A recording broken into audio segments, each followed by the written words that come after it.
You're listening to the Options Insider Radio Network. For more quality options programs, visit www.theoptionsinsider.com or search for Options Insider Radio Network in your podcast provider of choice. Listeners can also access all of our programming through our mobile app, available in iTunes and on Google Play. Don't forget to follow along with your favorite programs and submit your own questions for the hosts at twitter.com/options, facebook.com/theoptionsinsider, or via questions at theoptionsinsider.com. Welcome to the Options Playbook, the program where we break down cutting-edge option strategies and explain how you can incorporate them into your own portfolio. Whether you're looking to grow your capital with some offensive maneuvers or protect your investments with defensive plays, you can find them all in the Options Playbook. The Options Playbook is brought to you by Ally Invest. Anything mentioned today is for educational purposes and is not a recommendation or advice. Options involve risk. Please refer to ally.com/invest/disclosures to review additional risks involved with trading options. Securities offered through Ally Invest Securities LLC, member FINRA and SIPC. Now, let's open the playbook and get started. Welcome to Options Playbook Radio. I'm your host, Brian Overby, Ally Invest Senior Options Analyst and author of the Options Playbook.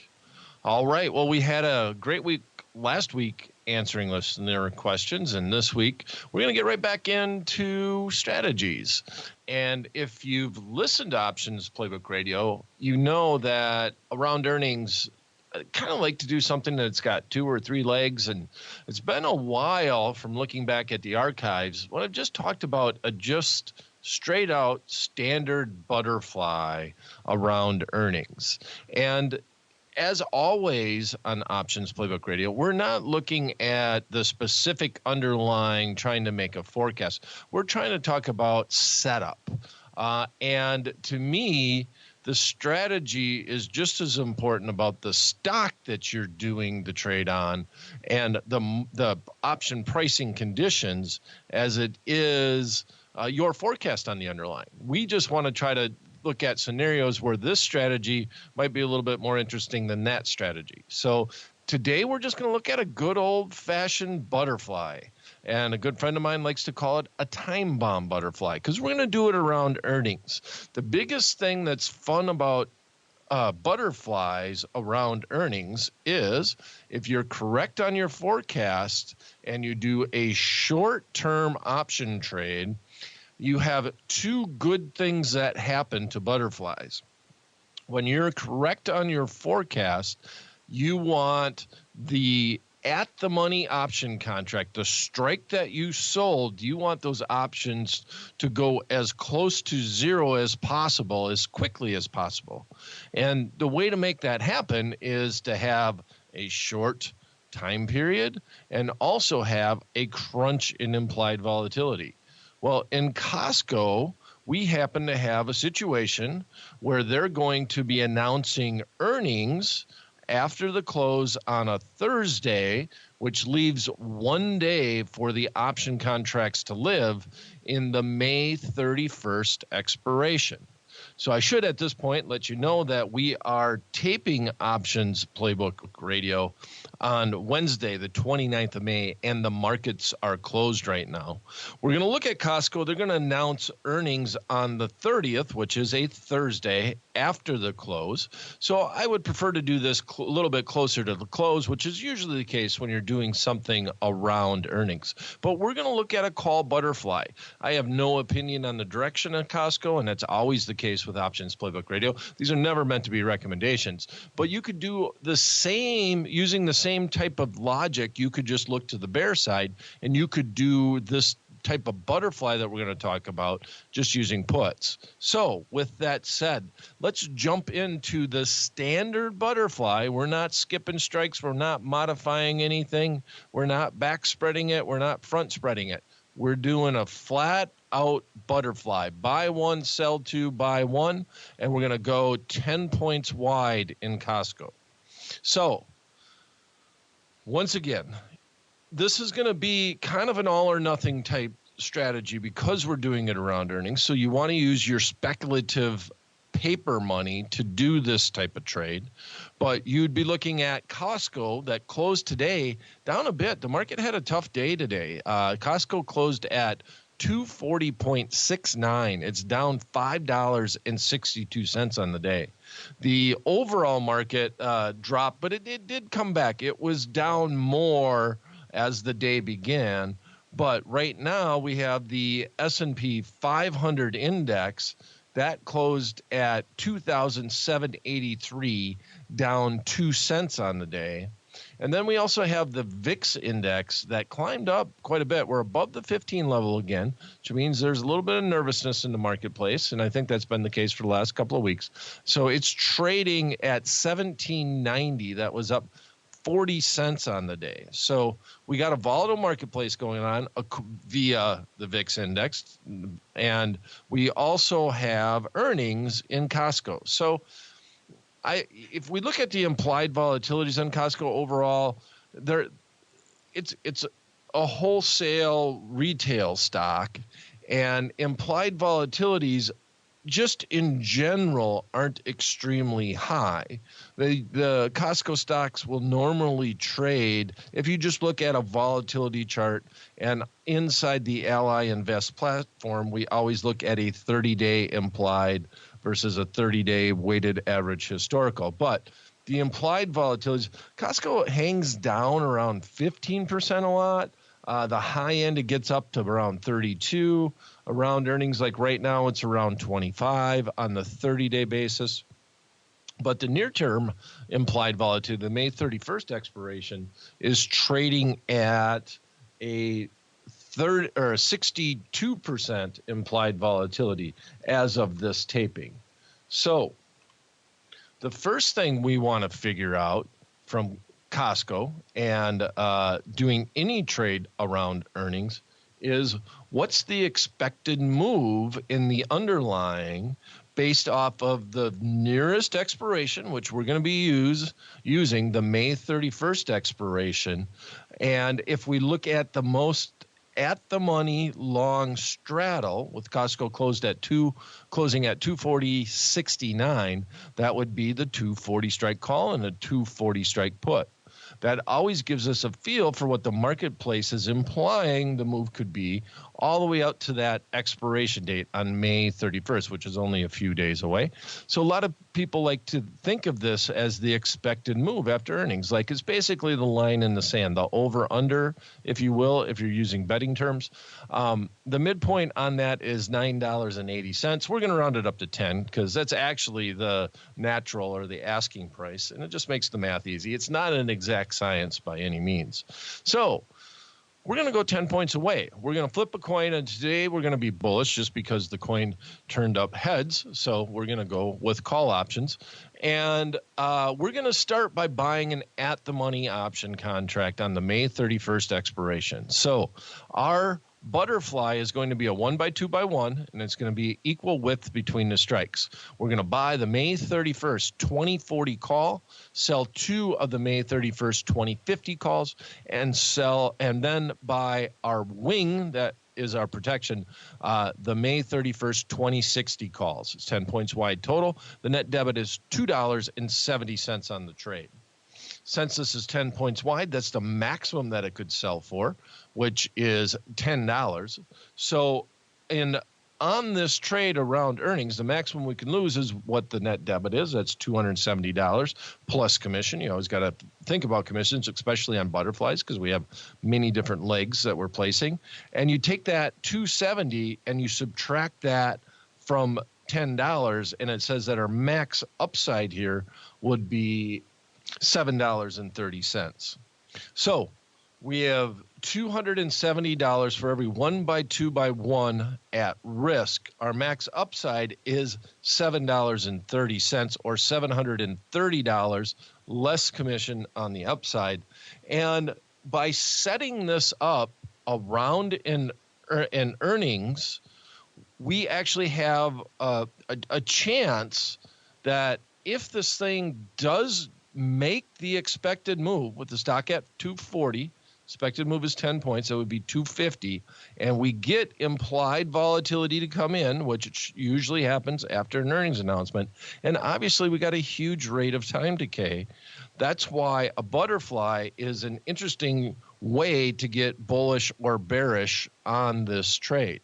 Now, if you just bought the 240 call, that's going to be trading for almost double what the butterfly is. And our ideal situation is from 240 to 250, that 10-point swing, that expected move type range.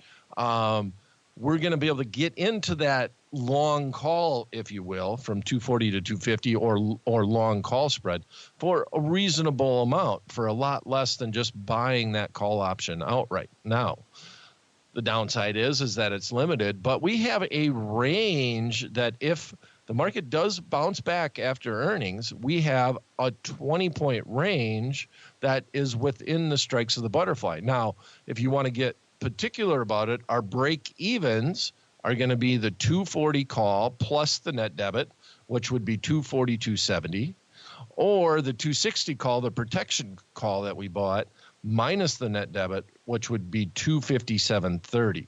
So with that range, you have a 20-point range minus the 270 on the downside and minus the 270 debit on the upside.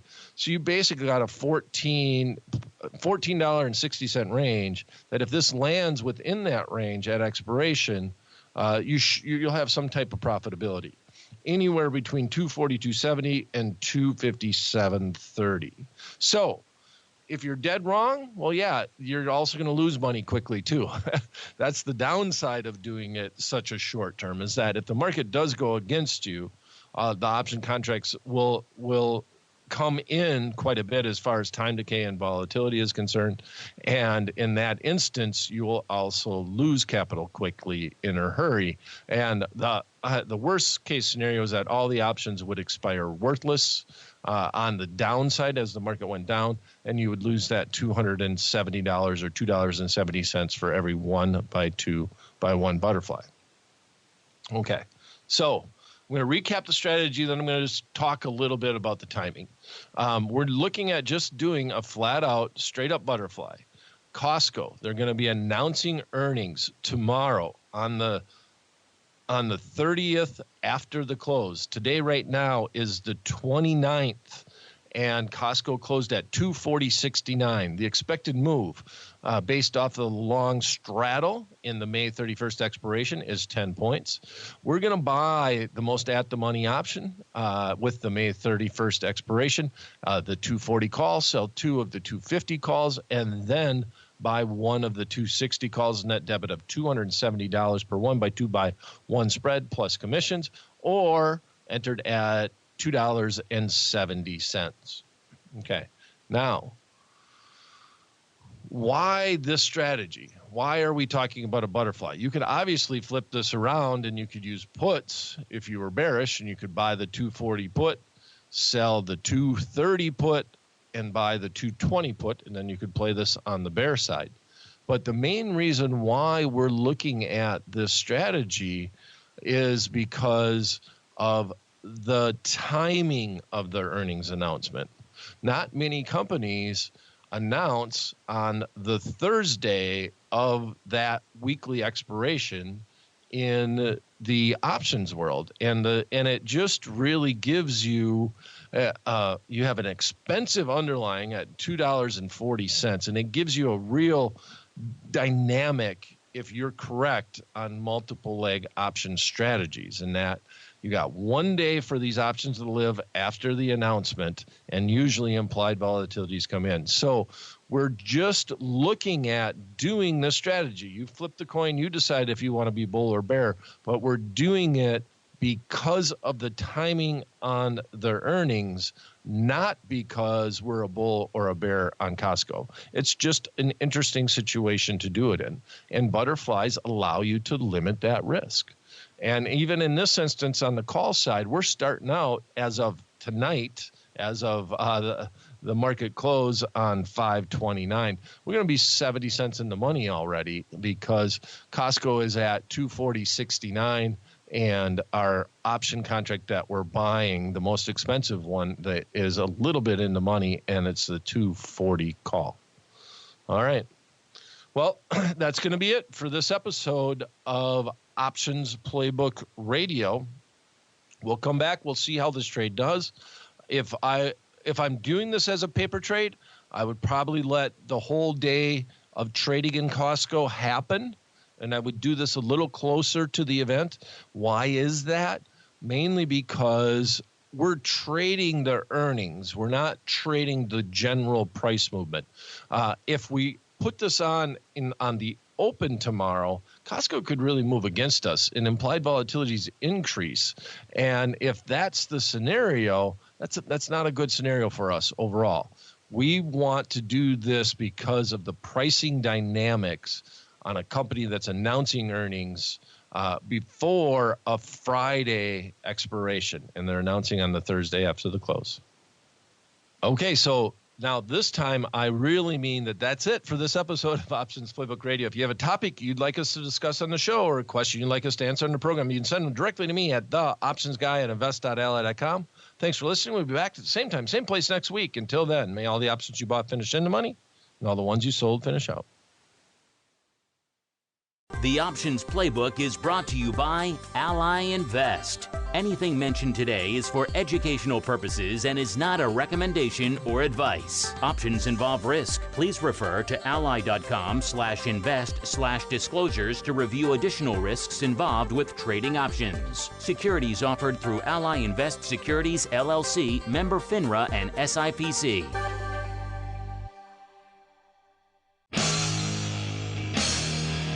The preceding program was a production of the Options Insider Radio Network. For more quality options programs, visit www.theoptionsinsider.com or search for Options Insider Radio Network in your podcast provider of choice. Listeners can also access all of our programming through our mobile app, available in iTunes and on Google Play. Don't forget to follow along with your favorite programs and submit your own questions for the hosts at twitter.com/options, facebook.com/theoptionsinsider, or via questions at theoptionsinsider.com.